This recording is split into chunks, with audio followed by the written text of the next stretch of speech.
அரசு துறைகளில் செயற்கை நுண்ணறிவு தொழில்நுட்பத்தை புகுத்தும் நடவடிக்கைகள் இந்தியாவில் வேகம் எடுத்திருக்கின்றன. ஏஐ அடிப்படையிலான சேவைகளுக்கான மென்பொருள் நிறுவனங்களிடமிருந்து ஒன்றிய மற்றும் மாநில அரசுகள் டெண்டர்களை கோரியிருக்கின்றன. மக்களின் குறைகளை தீர்க்கவும் நலத்திட்டங்களுக்கான அணுகலை மேம்படுத்தவும் வேகமாகவும் திறமையாகவும் பணிகளை கையாளவும் செயற்கை நுண்ணறிவு நுட்பத்தை பயன்படுத்த ஒன்றிய அரசும் பல்வேறு மாநில அரசுகளும் திட்டமிட்டுள்ளன. உரையாடல் சாட்பாட்டுகள், வீடியோ பகுப்பாய்வு, தரவு பகுப்பாய்வு உள்ளிட்டவைகளில் ஏஐ நுட்பத்தை செயல்படுத்த தொழில்நுட்ப நிறுவனங்களை ஒன்றிய அரசும் சில மாநில அரசுகளும் நாடி வருகின்றன.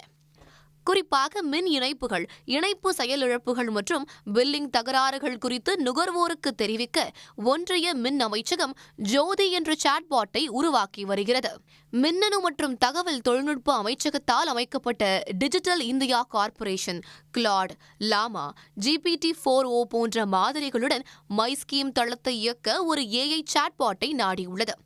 மக்கள் பல்வேறு சமூக நல மற்றும் மக்கள் நல திட்டங்களை கண்டறிந்து விண்ணப்பிக்க இது உதவும்.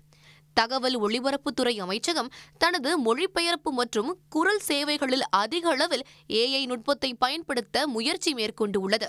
மோசடி பகுப்பாய்வுகளுக்கு ஏஐ நுட்பத்தை சிபிஐ பயன்படுத்த திட்டமிட்டிருக்கும் நிலையில் கர்நாடக அரசு சாலை பாதுகாப்புக்கு ஏஐ அடிப்படையிலான அமைப்புகளை செயல்படுத்த முயன்று வருகிறது.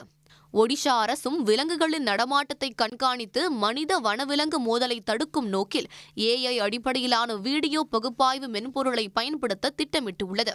இப்படியாக பல்வேறு ஒன்றிய மாநில அரசு துறைகளின் 13க்கும் மேற்பட்ட திட்டங்களில் ஏஐ அடிப்படையிலான நுட்பத்தை பயன்படுத்த ஒன்றிய மற்றும் மாநில அரசுகள் ஒப்பந்த புள்ளி கோரி இருப்பது குறிப்பிடத்தக்கது. உடனுக்குடன் செய்திகளை தெரிந்து கொள்ள சன் நியூஸ் பெல் ஐகானை கிளிக் பண்ணுங்க.